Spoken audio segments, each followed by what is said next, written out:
ఒక పర్పస్ మీద బ్రతుకుతున్నా లైఫ్ అంతా కూడా నేను whatever I do I want do it meaningful. ఈ సినిమా ఎందుకు చేస్తున్నా దీనివల్ల నాకు అంటే just because I want become an actress నేను ఏది పడితే అట్లా కూడా కాదు. సో దెర్ ఆర్ సమ్ అంటే there are 2-3 films that I regret కాదు, I wish I didn't do, not exactly regret. ప్రతి యాక్టర్ లైఫ్ లో అది ఉంటుంది. సో డబ్బులు బట్ ఆ టైంకి అది నీడెడ్. ఫర్ ఎగ్జాంపుల్ ఒక సినిమాలో ప్రాస్టిట్యూట్ క్యారెక్టర్ ఉంది, అది చేశాను. చేసిన తర్వాత ఆ చేసేటప్పుడు కూడా ఆలోచించా I need money and exactly they were paying good. And ఆ టైంలో మోరల్గా ఆలోచిస్తే ఇది చేయడం నేను ఎంతవరకు కరెక్ట్, ప్రాస్టిట్యూట్స్ లేరా ఉన్నారు, వాళ్ళ లైఫ్ ఎలా ఉంటుండొచ్చు.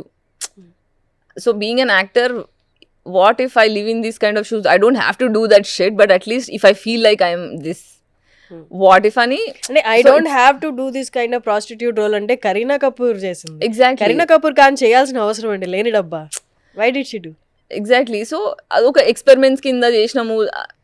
నాకు కూడా ఎందుకు చేయకుండా ఉండాల్సింది ఎందుకు అంటే అంటే వాళ్ళు డైరెక్టర్లు అయినా టెక్నీషియన్స్ అయినా కూడా they are not skilled enough. అంటే ఒక స్టోరీని నాకు నెరేట్ చేసినంత ప్రామిసింగ్ గా స్క్రీన్ మీద తీసుకురాలేదు.